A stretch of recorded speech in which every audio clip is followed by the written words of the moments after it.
Alright, so in the interest of being completely transparent with you guys, there's an incident that happened while I was um, traveling in Japan. And so this is the story of the time that I got stopped by Japanese cops.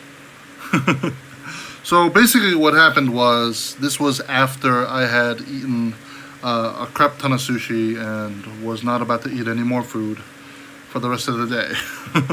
And so after that, this was in Shinagawa, near Shinagawa Station. And so I went to the sushi place was Kura Sushi, which is a 100 yen sushi place.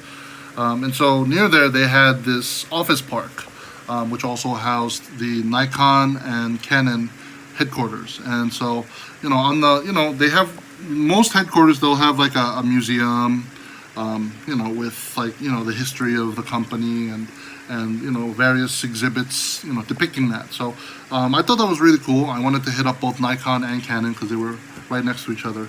Unfortunately, Canon was closed because the week that I went on the 14th to the 18th of August of 2018 was they were closed. So I only was able to go into the Nikon museum. So, I was like walking around getting lost after visiting the Nikon museum, and I was trying to find the Canon museum. And at this point, I didn't know that they were closed. So after visiting the Nikon museum, I was trying to find the Canon like showroom, and I was just like getting lost in this office park. And so I was walking around, and this like strange little dude, I swear, he was like 5'3", small dude, wearing a white T-shirt and some like shorts. He definitely did not look like he was working there, but he was like following me around. I was like in the basement trying to find like go through this office park trying to find where the Canon Museum was, and like he was following me like upstairs around corners, and I was even like I went into the bathroom and came out. He came into the bathroom with me, and then like I was like, what the hell's your problem? And so eventually I like kind of like went outside, and I figured like I had to go to the next building over. And so I went into this like connecting area in between. And so this guy, he just kept following me around. So I kind of like turned around. I was like, are you following me? And he didn't speak any English. He was just like, or something like that. And so like he starts walking up on me, and I was like, can you stop following me? Like, what are you doing? Right? Can you please stop following me? And he keeps saying something to me in Japanese. And I was like, all right, well, I'm going to go, and you stop following me, okay? And I just went about my way, walked up to the Canon, like, entrance, and then there was a sign with, like, 813 to 816 or something like that. Like, obviously that week they were off. So I was like, okay, well, I guess that's it. And so then I left the office park. And so from there, I was like, all right, well, I'm going to have it over to Diver City and, check out the Gundam place and all that other stuff that they have on Odaiba, right? And so yeah, I proceeded out of the area, and I hit up a Daily Yamazaki, which is a convenience store, and just grabbed another, Pocari sweat or something because it was just hot. And I came out, and these two cops approached me, and so I was like, what the hell's going on? And so they asked me for ID, and the one cop who spoke a little bit better English than the other one, in very broken English, he was like, you go office? And I was like, yes. And so he was like, what are you doing in Korea? And I was like, well, I'm traveling. I came over from Korea. He was like, what are you doing in Japan? And I was like, oh, I'm here traveling by myself, and after here I'm gonna go over to Diver City to see Gundam. And they're like, Gundam.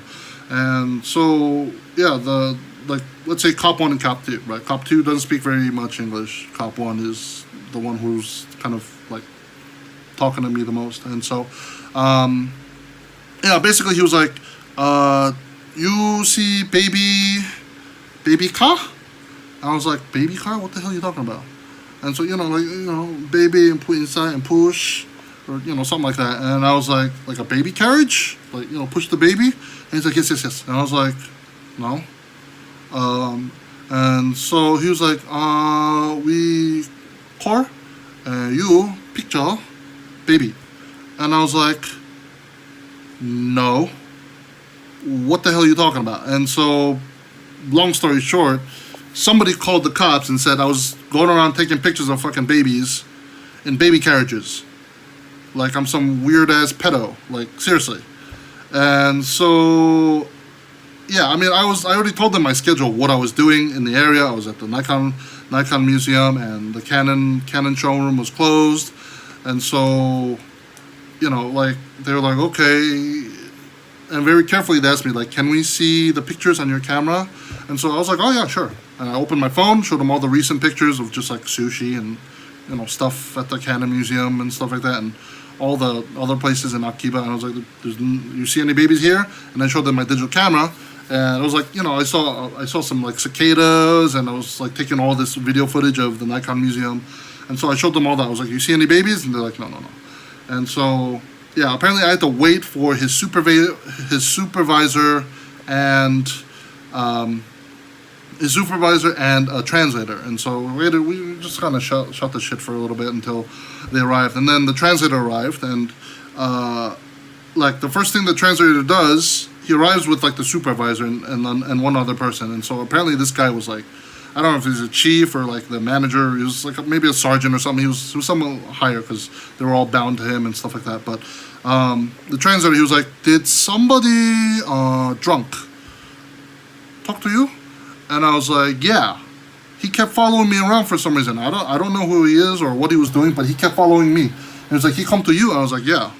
He just kept following me around. He just kept following me everywhere. And so the translator, he talks to the other two guys, and the other two guys go, and I was like, what the hell's going on? And then the translator guy goes, yeah, there was some drunk guy who called the police and said that you were taking pictures of babies. And I was like, where are there babies in the office park? I mean, isn't this a place where people work? I mean, why would there be any baby carriages in that area? It's not even a tourist area. At least there weren't that many tourists there.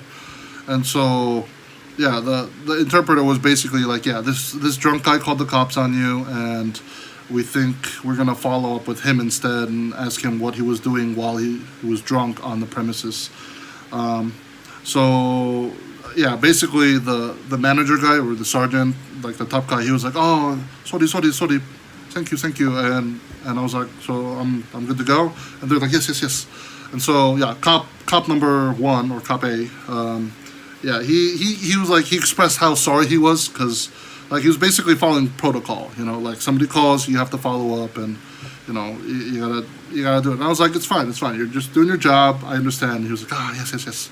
So that was my first experience with Japanese cops. They were really nice, really, really respectful, really nice. They didn't make me feel uncomfortable in any way.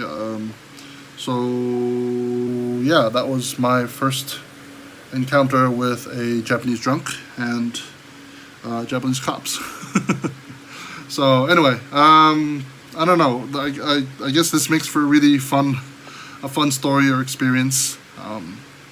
I can't say I enjoyed the experience, but it's something I can look back at and kind of laugh at. So anyway, that's it. That was my experience with Japanese police and a drunk who called the cops on me. So I should have called the cops on him and said, yeah, there's this weird dude following me around. He's a stalker. Should have done that, but anyway, yeah, that happened on my trip to Japan. Back to the video.